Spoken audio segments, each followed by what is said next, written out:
A grandfather from Clare, Pat O'Brien probably enjoyed the ABCs more than the children. He was certainly impressed by his grandson's performance. He's doing very well. He scored a couple of cracking goals. Doing very well. Looks a tasty prospect.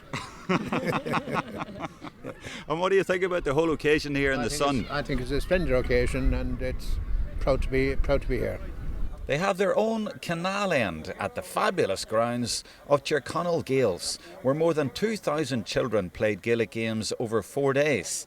It was a festival of Irishness, celebrating culture and sport, and it was a clear sign of the growth of Gaelic games in Britain at schools and club level, with many stories justifying the GAA investment in recent years. Being a Catholic school, it was always at the forefront of my mind with regards to we wanted to try and go back to our roots.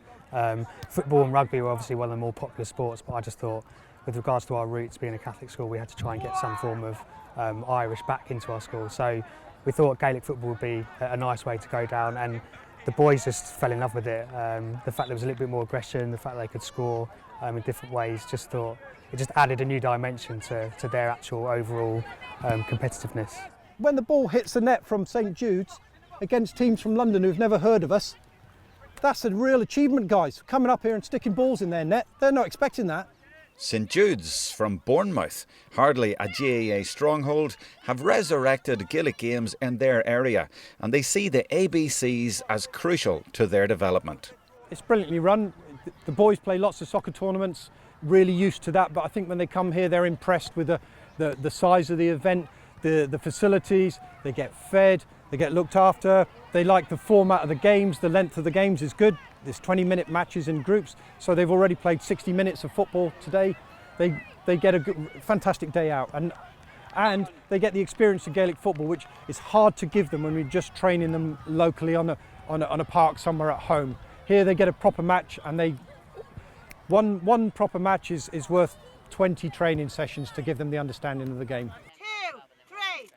GAA.ie is a hurling club originally formed in 1935, but only recently revived and back with a bang. Oh, it's fantastic. I come from a hurling background myself, you know, so it's my own young fellas playing here as well. So it's just to keep the hurling alive in London, you know, just keep that bit of home over here with all the guys. It's brilliant. The parents here today, they're just looking at their kids out there playing, enjoying themselves. That's what it's all about, you know. It's just keeping them interested, giving them something to do. They're loving it, you know. They're absolutely loving it. I can't tell you how good it is. It's fantastic, absolutely fantastic. We have under 6s, we have under 8s, and we have under 11s, and we are playing fantastically well so far today. We're competing very well, and the kids are having a great time. It's brilliant. We're so proud of our under 6s. We're so proud of all our players, and it's fantastic to see GAA.ie back on the map of the London youth hurling scene. I think youth in London needs GAA.ie. And we're delighted to be back, and it's fantastic to see all our parents supporting the club so well. We've got coaches in every age group, well qualified coaches, and it's onwards and upwards for us as a club. We've broke the record again with a total of 2,496 as the official number over the weekend. So we had 311 primary school children on the Thursday. 925 children playing football on the Friday, 518 children playing football on the Saturday, and 707 children finishing off today. The majority of the 4 days there's 30 acres going, so you know it's a huge setup. It's a highlight of the calendar for the GAA in Britain.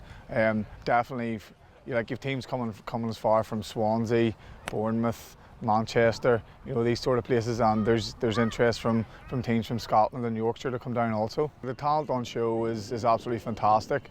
A lot of the clubs around Britain, senior clubs around Britain now have homegrown players. Some are totally homegrown players, and it's events like this and the work that goes on around the counties that pave the way for that pathway. And all we can do is just try to improve this tournament and try and assist with that pathway to get more players through the adult. That's the overall aim of events like this.